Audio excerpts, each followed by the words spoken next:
हरिओम. आज मी भगवद्गीता नित्यपाठातला 37व्या श्लोकावरती थोडासा अभ्यास केलेला आहे, तो तुमच्या समोर सादर करणार आहे. गुरुर्ब्रह्मा गुरुर्विष्णू गुरुर्देव महेश्वरा, गुरु साक्षात परब्रह्म तस्मै श्री गुरवे नमः. आपला हा 37वा श्लोक जो आहे तो भगवद्गीतेमध्ये 17व्या अध्यायामध्ये आलेला आहे आणि हा 20वा श्लोक आहे. या अध्यायाचं नाव आहे श्रद्धात्रय विभाग योग. म्हणजे आता त्याचा पुढे आपण काय म्हणजे थोडासा अभ्यास केलेला तो मी मांडणारच आहे तुमच्या समोर. हा जो 20वा श्लोक आहे हाच पहिला श्लोक की जो दानाच्या साठी काय दान कसं द्यावं ह्या विषयावरती भगवंतांनी अर्जुनाला केलेला त्यांचा संवाद आहे. आणि त्याच्यामध्ये अर्जुनाला सांगितलेल्या ज्या गोष्टी आहेत त्या त्यांनी इथे आम्ही मांडण्याचा प्रयत्न करते. आता हा प्रश्न पडतोय की युद्धभूमीवरती श्रीकृष्णाने अर्जुनाला दान देण्याचं महत्व का सांगितलं असेल. म्हणजे युद्धभूमी आहे आणि मग दानाचं तिथे काय म्हणजे प्रश्न आला.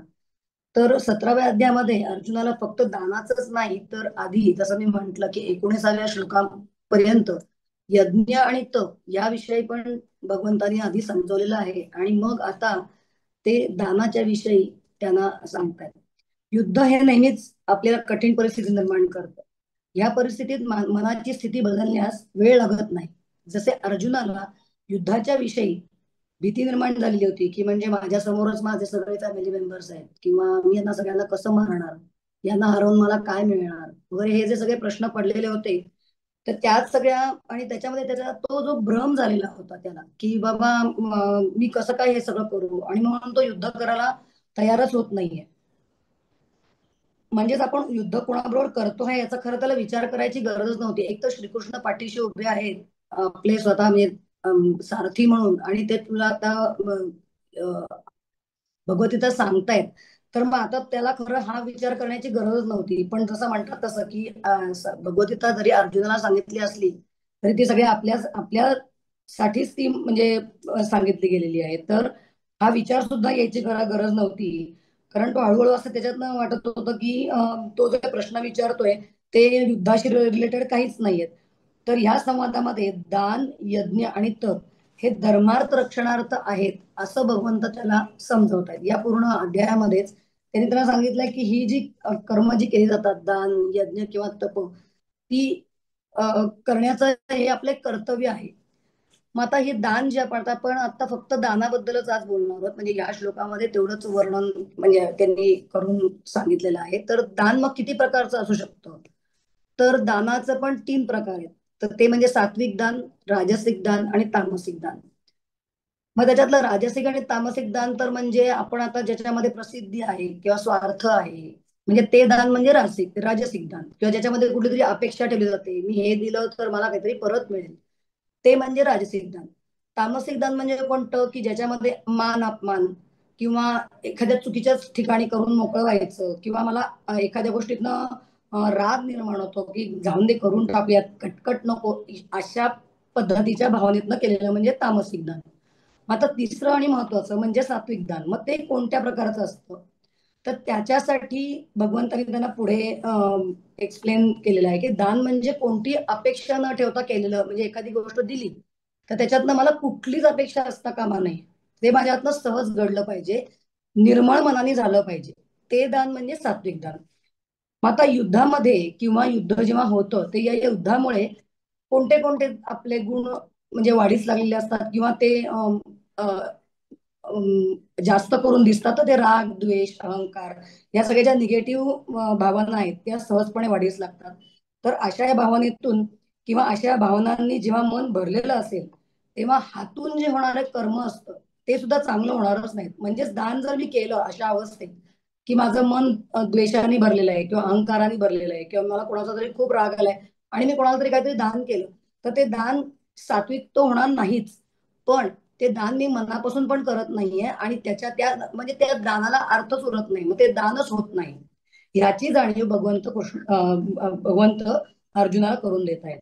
आता ह्याच्यात आणखीन एक मुद्दा असा आहे की भगवंतांना माहितीये की युद्ध डेफिनेटली पांडव जिंकणार आहेत. म्हणजेच थोडक्यात पांडव राज्य करणार आहेत नंतर हस्तिनापुरामध्ये. मग राजा कसा असावा, तर आता तुझे हे सगळे जे तुझा स्वभावामध्ये जे उद्वेग आलेला आहे किंवा अहंकार आलेला आहे किंवा तुझ्या आता म्हणजे युद्धासाठी म्हणून तो जो द्वेष आहे तो सगळा तुझा काम डाऊन करण्यासाठी, तुला सात्विक गुण तुझ्यामध्ये जागृत होण्यासाठी तुला दान करणं आवश्यक आहे जेव्हा तू राजा होशील तेव्हा. हा त्याच्यातला अजून एक भाग होता. आता आपण एक एक ओळीप्रमाणे जाऊया. तर पहिली ओळ कशी आहे बघा. आधी श्लोक म्हणते, दातव्यमिती यद्दानम दीयते नूपकारिणे देशे काले च पात्रे च तद्दानम सात्विकम स्मृत. मग त्यातला दातव्यमिती यद्दानम दीयते इथपर्यंत काय, तर दान हे द्यायलाच पाहिजे अशी भावना मनात असणं गरजेचं आहे. ही भावना दृढ होणं गरजेचं आहे. आणि आपण मग ते काय कोणाला देतोय दान, तर अनुपकारिणी म्हणजे काय, आता एवढ्याच म्हणजे पहिल्या ओळीचाच आपण फक्त थोडस त्याच्यावरती बोलूया. तर अनुपकारिणी म्हणजे बदल्यात कशाचीही कोणाची कशाच्याही उपकाराची अपेक्षा न ठेवणं. दान करताना ते दान सात्विकच असावे. मग सात्विक दान म्हटलं की त्याची परत त्याची वैशिष्ट्य कोणती, तर दातव्यमिती म्हणजे भावना ठाम असायला पाहिजे. मला दान करायचंच आहे आणि मी दान करण्याची माझी धर्म आहे, धर्माला धरून मी ते करणार आहे, माझं कर्तव्य आहे, कारण की माझं धर्मरक्षण करणं हे कर्तव्य आहे. मग ते दान मी धर्माला धरून करणारे ही दृढ भावना मनामध्ये आपली असायला पाहिजे. म्हणजेच मी काही करत आहे हा भाव जिथे निर्माणच होत नाही, अशी सहजता येते, अशा बुद्धीने केले जाणारं दान म्हणजे सात्विक दान. मग तिथे अहंकाराचा प्रश्न उद्भवत नाही किंवा रागाचा प्रश्न उद्भवत नाही. म्हणजे थोडक्यात तामसिक आणि राजसिक दानाच्या पलीकडेच असणार ते सगळं. आता याच्यावरती तुकाराम महाराजांनी पण सुंदर दानाचं वर्णन केलेले आहे. ते सांगतात, दान देणे महादान पुढे उभे परिस ब्रह्मज्ञान. दान देणे म्हणजे फक्त फिजिकल, म्हणजे आपण पैसे देतोय किंवा हे सगळं, म्हणजे आपण बरेच वेळा आपण दान करतो. बरेच वेळा दानपेटी बघितल्यावरती तर मला प्रश्नच पडतो की दान आपण करतो का, म्हणजे दानपेटीत पैसे टाकतो मग त्याच्याबद्दल आपली कधी इच्छा असते ना, देवानी मला हे द्यावं ते द्यावं. तर दान देणे हे महादान जरूर करावं. पुढे उभेच पर्यंत दान देणे म्हणजे फक्त फिजिकल नसून आपल्या मनाला ते निर्मळ करत असतं. मग मी जर का पेटीमध्ये पैसे टाकले आणि जर माझ्या मनात असं आलं की अरे बाबा मी 10 रुपये टाकले तर मला 10 रुपयाचं काहीतरी मिळावं, तर ते दानाला काहीच अर्थ नाही. मग ते शून्यच होणार आहे, नाही त्या दानाचा अर्थ शून्यच होणार आहे. म्हणजे फिजिकल दान देताना तुमच्या मनातल्या भावना अतिशय निर्मळ असणं फार गरजेचं आहे. मग पुढे त्याच्यामध्येच तुकाराम महाराज म्हणतात, देणे ह्याची धर्म घेणे अधर्म घडे. मग देण्याने काय होतं, कुठली गोष्ट आपण जेव्हा देतो तेव्हा आपल्या धर्माची खरी ओळख प्राप्त होते. धर्माची ओळख म्हणजे काय, माझ्या कर्तव्याची जाणीव मला होते. आणि मग फक्त म्हणजे द्रव्य किंवा पैसा असा तिथे अभिप्रेत मगाशी म्हटलं तसं असा अभिप्रेतच नाही, पण जेव्हा मी एखादी गोष्ट कोणाला काहीही देतोय, अगदी साधं अन्नदान जरी करतोय किंवा मी काही कपडे देतोय किंवा मी जसं मी म्हटलं की द्रव्य किंवा वस्तू स्वरूपात देतोय, तेव्हा सुद्धा तुमच्या मनात प्रेम, क्षमा आणि त्याच्यामधनं काहीतरी निर्मळ भाव असणं गरजेचं आहे. कुठलाही याच्या व्यतिरिक्त भाव मनात ठेवून जर आपण दान केलं तर ते दान मानवतेला धरून होणार नाही, धर्माला धरून होणार नाही. पण मग आपण मग प्रेमातच दान करू शकतो की क्षमाचं श्रमदान करू शकतो, श्रमदान करू शकतो, देशसेवा करून दान करू शकतो. म्हणजे ह्या सगळ्याच गोष्टी याच्यामध्ये इन्क्लूड होणार आहेत. त्याच्यामुळे काय होईल, तर धर्माचं रक्षण होईल, धर्म जोपासला जाईल आणि धर्म वाढेल. ह्या उलट घेण्याने काय होईल, तर घेणे या शब्दातच मुळात स्वार्थ आहे, लोभ आहे आणि अशा नकारात्मक सगळ्या वृत्ती आहेत. त्यामुळे मन अर्थातच समाधानी म्हणजे होणार नाही, कारण निगेटिव्ह भावना आहेत आपल्या मनामध्ये म्हणून. आणि आपण समाधानी पण होणार नाही, दिल्याचं समाधानही आपल्याला मिळणार नाही. उलट काय होईल, आपल्या मनात हाव निर्माण होईल की मला अजून हवं आहे, अजून हवं आहे, कोणीतरी काहीतरी देत आहे मला म्हणून मला अजून हवं आहे. मग शेवटी तुकाराम महाराज म्हणतात की दान देण्याने आपले आचार विचार आणि मन निर्मळ होतं आणि त्याचा परिणाम अल्टिमेटली सगळ्या संतांचं किंवा आपल्या सगळ्याच याचा सगळ्याचा एकच हे आहे की आपल्याला भगवंत प्राप्तीकडे जाण्याचा मार्ग कसा काय समजेल किंवा तो अधिक सोपा कसा होईल. ते तर तुकाराम महाराज म्हणतात की दान देणे हा एक आध्यात्मिक कर्म असून ते त्या भगवंत प्राप्तीकडे जाण्याचा एक सुलभ असा मार्ग आहे. आता दुसरा जो शब्द आहे तो अनुपकारिणे, ज्याच्याकडून बदल्यात कसलीच अपेक्षा किंवा उपकाराची अपेक्षा नाही. या शब्दातून श्रीकृष्ण अर्जुन दान कोणाला द्यावे आणि दान देताना मनात काय भावना असावी ते सांगतात. आता एक छोटीशी गोष्ट सांगते. एक मुलगा असतो शाळेत जाणारा. तर त्याला शिक्षक एक दिवस शाळेमध्ये सांगतात, त्याचं नाव असतं माधव. आता हे कोइन्सिडन्स आहे की आपल्या स्वामींचंच नाव आहे आणि मी जेव्हा ऐकलं होतं तेव्हा पण नाव माधवच होतं. तर मग मी नाव तेच घेते की माधव शाळेत जातो आणि शिक्षक त्यांना एक दिवशी होमवर्क देतात की उद्या तुम्ही येताना असं काहीतरी काम करून या की ज्याच्यातून तुम्हाला कुठली अपेक्षा नसेल. तर आणि मग शाळा सुटते, मुलं घरी जायला लागतात आणि मग सगळेजण घरी जाताना चर्चा करत असतात मुलं एकमेकांमध्ये की मी उद्या काय करणार, मग असं केलं तर काय होईल, तसं केलं तर काय होईल. माधव आपला गप्पापणे चाललेला असतो, तो आपला विचार करत असतो मी नक्की कुठलं असं काम करू की ज्याच्यामध्ये माझी अपेक्षा नसेल किंवा माझं मन निर्मळ असेल, अशी कोणती मी कामं केली आणि शिक्षकांना काय सांगू उद्या मी. असं करत करत तो घरापर्यंत येतो. मुलं म्हणत असतात की मी आज आजीला ना खायला घालीन. दुसरा म्हणतो मी माझ्या आईला मदत करीन. माधवाला काही या गोष्टी पटत नसतात. तो आपला पुढे पुढे विचार करत चाललेला असतो. दुसऱ्या दिवशी सकाळपर्यंत विचार करतो तरी त्याला काही असं काम सुचत नाही की मी कुठलं काम केलं नाही, त्याच्याबद्दल अपेक्षा काही करणार नाही वगैरे. आणि मग दुसऱ्या दिवशी शाळेत त्याला निघतो घरातनं आणि त्याचं काही कुठलं काम करून झालेलं त्याला नसतं. तर काय सांगू शिक्षकांना. येतो, चालत चालत येतो तर एक भुकेलेला छोटासा मुलगा असतो रस्त्यामध्ये आणि तो त्याला म्हणतो की दादा मला काहीतरी खायला देतोस का रे, मला खूप भूक लागली. तर तो म्हणतो की त्याच्याकडे त्याचा डबा असतो, तो त्याचा डबा खायला देऊन टाकतो. आता त्याच्यामध्ये तो देतो आणि मग हे शाळेमध्ये येतो तो. शाळेमध्ये शिक्षक आल्यावरती विचारतात की काय काय कोणी कोणी कामं केली.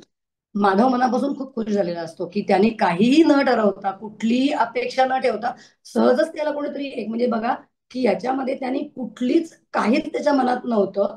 म्हणजे इतकं निर्मळ मनाने त्याने ती त्याला गोष्ट दिली.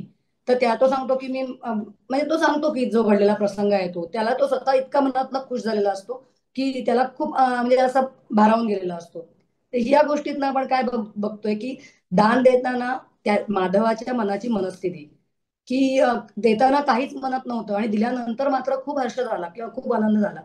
तर हे अशी अपेक्षा आहे की जेव्हा दान देतो तेव्हा आनंद झाला पाहिजे आपल्याला आणि समोरच्याचा सुद्धा तो आनंद तसाच म्हणजे वाढता झाला पाहिजे किंवा त्याला देण्याने काहीतरी त्याच्यावरती त्याचा पॉझिटिव्ह परिणाम झाला पाहिजे. आता आपण श्लोकाच्या दुसऱ्या ओळीकडे वळूयात. श्लोकाच्या दुसऱ्या ओळीमध्ये भगवंताने दानाचं महत्व समजवताना ते कुठे आणि कोणाला द्यावे याचे स्पष्टीकरण दिलेले आहे. म्हणजेच देशे कालेचे पात्रेच तद्दानम सात्विकम स्मृतम. आपण दान कोणाला कुठे देत आहोत यालाही तितकंच महत्व आहे. म्हणजे कुठेतरी दान दिलंय तर मग ते बरोबर त्याचा म्हणजे अर्थ बरोबर होईल की नाही, हा एक त्याच्यातला विचार आहे. आणि दुसरं म्हणजे की त्याच्यामध्ये पण परत त्यांनी देश आणि कालाचं भान ठेवूनच आणि ज्याला देतोय तो पण त्या तेवढ्या पात्रतेचा पाहिजे असं सुद्धा भगवंत इथे सुचवत आहेत. आपण सुरुवातीला दानाचे 3 प्रकार बघितले, राजस, तामस आणि सात्विक. तर राजस आणि तामस या दानात काहीतरी अपेक्षा, अहंकार, स्वार्थ असे भाव असतात, हे पण आपण बघितलं. पण देशे कालेच्या पात्रेच्या ही ओळ जेव्हा आपण वाचतो तेव्हा कोणतीही अपेक्षा, प्रसिद्धी किंवा मोबदला न बघता ज्याला दानाची खरंच गरज आहे अशा व्यक्तीला दिलेले दान म्हणजे सात्विक दान म्हटलं जातं. मग आपण जे दान देतो त्याबद्दल विचार करण्यापेक्षा अगदी सर्वसामान्य किंवा साधारण माणसाच्या दृष्टिकोनात आपण जर दान या शब्दाकडे बघितलं तर अ, आपल्यासाठी हे एवढंच आहे की जे माधवाच्या गोष्टीतून आपण शिकलो, पण त्याच्याही पलीकडे जाऊन आध्यात्मिक विचारातून दानाचे महत्व आपल्याला बघायचं आहे. जसं श्रीकृष्ण अर्जुनाला भगवद्गीतेतून दानाचं महत्व सांगतात तसंच आता ज्ञानेश्वर महाराजांचं एक म्हणजे ओव्यांमधनं थोडस आपण जो अभ्यासात आलं ते सांगते. त्यांनी दान या शब्दालाच आध्यात्मिक साधनेचा आधार मानलेला आहे. तर माऊलींच्या दृष्टिकोनात दान म्हणजे फक्त काहीतरी वस्तू देणे नसून मनाची निर्मळता आणि गळून पडणारा अहंकार तसेच एकात्म भाव हा एक वेगळा मुद्दा आहे की एकात्म भाव दर्शवणारी कृती आहे. उदाहरणार्थ त्यातून अद्वैत भाव जागृत होतो. अद्वैत भाव जागृत होतो म्हणजे काय, तर मी दान देतो म्हणजे एकतर मी कोणाला तरी काहीतरी देतोय तर मी दुसऱ्या कोणाला दान देतच नाहीये, ते मलाच देतोय अशी भावना तुमच्या मनात असायला पाहिजे. म्हणजे काय, ते ऍक्च्युली माझं मलाच मी दान करतोय. कारण जर सर्वांचा एकात्म भाव म्हणजे काय, आपल्या सगळ्यांमध्ये एकच तत्व आहे असं आपण जेव्हा म्हणतो, म्हणजे एकच परमात्मा आहे. तर म्हणजे मी समजा एखाद्याला दान दिलं तर ती दुसरी व्यक्ती नसून ते मी मला देते, म्हणजे ते मला आवडलं पाहिजे. माझ्या जर अंतःकरणाला पटत असेल तरच मी ते दान दुसऱ्याला दिल्यानंतर ते तेवढ्याच निर्मळ मनाने दिलं जाईल आणि त्याच्यामध्ये कुठल्याही प्रकारची त्याला कुठल्याही प्रकारचा त्याला लेप लागणार नाही. असं सांगताना माऊली पुढे म्हणतात की त्याच्या भावना कशा असाव्या, तर दान देताना नम्रता, प्रेम आणि शुद्ध भावनेने दान दिलं गेलं पाहिजे. म्हणजे आता आपण एक बघा कसं की मोबदला, एखाद्या गोष्टीतनं मोबदला मिळाला तर ज्ञानेश्वर महाराज काय म्हणतात की तू मोबदल्याच्या दृष्टिकोनातनं जर का दान दिलंस तर तो व्यवहार होतो. मानात मानाची जर अपेक्षा असेल म्हणजे मान करा आणि मग दान द्या, असं असं जर असेल तर म्हणजे थोडक्यात काय आपण प्रदर्शन करतो त्या गोष्टीचं की मी एवढं एवढं करतोय. मग आणि वस्तू रूपी किंवा पैसा अडका देणं आणि देणं, पण देताना प्रेमळ भावना, दया, माया असं असावी. नाहीतर त्याचं काय होईल, रूपांतर उपकारामध्ये होईल की मी तुझ्यावरती काहीतरी उपकार केले, कारण तुझ्या मनामध्ये प्रेम नव्हतं देताना. मी काही देऊन देत, मग पैसे असू देत, आणखीन काही द्रव्य असू दे, तर मी देताना कसं दिलं, तर काहीतरी मनात ठेवून दिलं, म्हणजेच मी तुझ्यावरती उपकार केले असा पण त्याचा, असे ह्या तीन त्याच्यातनं भावना निर्माण होऊ शकतात.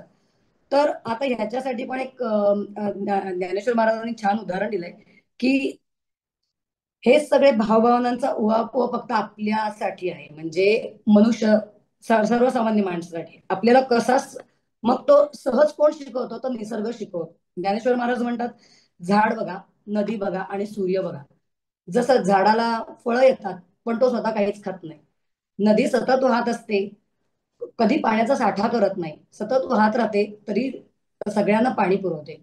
आणि सूर्याचं तर काय, लख प्रकाश देण्याचं काम तो करतो, प्रकाशमान करतो आणि शिवाय जीवनदान म्हणजे जीवनसृष्टी सुद्धा तोच बनवतो, त्याच्यामुळेच होते. पण तो बदल्यात मात्र काही घेत नाही. तर झाड, नदी आणि सूर्य हे तीन सुद्धा म्हणजे निसर्गाकडून आपल्याला मिळालेली शिकवण आहे असं ज्ञानेश्वर महाराज म्हणतात.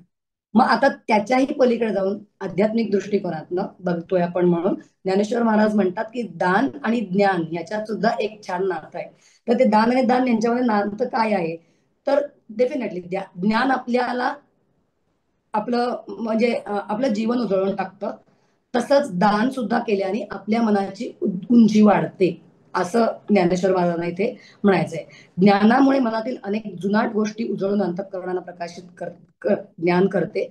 तसेच दानामुळे मनातील अहंकार गळून पडतो आणि मन प्रसन्न होते आणि एकाच वेगळ्याच उंचीवर जाते. त्याच्यानंतर पलीकडे आता पुढे जाऊन एक आणखीन एक स्टेप पुढे, दान म्हणजे काय, तर देवपूजाच आहे. आता याच्यासाठी पण एक छोटीशी गोष्ट आहे. तर इथे एक देवभक्त माणूस असतो, तो तो रोज अगदी देवाची सागर संगीत पूजा करत असतो की म्हणजे अगदी सागर संगीत पूजा करत असतो आणि देवळात पण रोज जात असतो. तर असाच तो एक दिवस देवळात जायला निघालेला असतो आणि एकदा त्याला रस्त्यामध्ये जाता जाता साधू एक भेटतात आणि ते म्हणतात की कुठे चाललाय असं रे, तर म्हणे मी देवळात चाललोय. देवभक्त तो म्हणतो की मी चाललोय देवळामध्ये, तुम्ही पण येता का माझ्याबरोबर. हो येतो ना. चालता चालता साधू महाराजांना तो प्रश्न विचारतो की तुम्ही मला सांगा की मी एवढी इतके वर्ष देवाची पूजा करतोय पण देव काय मला दिसत नाही. आता देव का दिसत नाही याचं कारण मला तुम्ही सांगू शकाल, आणि मला देवाला भेटायचंच आहे. आम्ही रोज देवाकडे मागणं मागतोय की मला तू बाबा भेटून मला दर्शन दे, तो प्रत्यक्ष काही माझ्या समोर येत नाही. तर आता मी म्हणजे काय करायला पाहिजे, असं बोलत बोलत बोलत बोलत चाललेले असतात. झाडाखाली एक वृद्ध व्यक्ती बसलेली असते आणि ती अतिशय अशक्त झालेली असते, तहान लागलेली असते आणि हा आपला नेहमीसारखा देवपूजेचा सामान घेऊन चाललेला असतो देवळात आणि त्याच्याकडे त्यामुळे पाण्याचा कमंडलू आणि खायचं म्हणजे देवाला नैवेद्य दाखवण्यासाठी थोडस त्यांनी काहीतरी म्हणजे लेटस से सफरचंद वगैरे असं काहीतरी ठेवायला घेतलेलं असतं. आणि मग तो चालत चालत पुढे पुढे जात असतो आणि मग तो ते साधू महाराज म्हणतात काय रे, तू त्याला तू इथे होता, भुकेलेला माणूस तो सांगत होता काहीतरी दे वगैरे, तर तू त्याला का दिला नाहीस. नाही नाही, देवळात जायचंय, पूजा करायची, देवाला नैवेद्य दाखवायचंय, देवाला आंघोळ घालायचे, तर त्याच्या आधी मी कसं करणार. मग जाताना आपण बघू ना, देवळात घरी जाताना आपण त्याला भेटूच ना परत, तेव्हा त्याला मी देतो ना काहीतरी. असं म्हणून तो पुढे पुढे जायला लागतो, देवदर्शनाच्या इथे जातो, म्हणजे देवाला हे करतो वगैरे. आणि मग देवाची त्या दिवशी पूजा करताना मात्र त्याला कुठेतरी एक मनामध्ये अशी जाणीव होते की साधू महाराजांनी मला असं का बरं विचारलं की तू त्याला का नाही दिलंस. तर मग देवपूजा झाल्यावरती तो स्वतःहूनच येतो साधू महाराजांकडे. साधू महाराजांना म्हणतो, साधू महाराज, साधू महाराज, आज मला देवाचं दर्शन झालं असतं, पण माझ्याच कर्मांमुळे मी देवदर्शन करू शकलो नाही. प्रत्यक्ष देव दिसत असताना सुद्धा मी काही केलं नाही.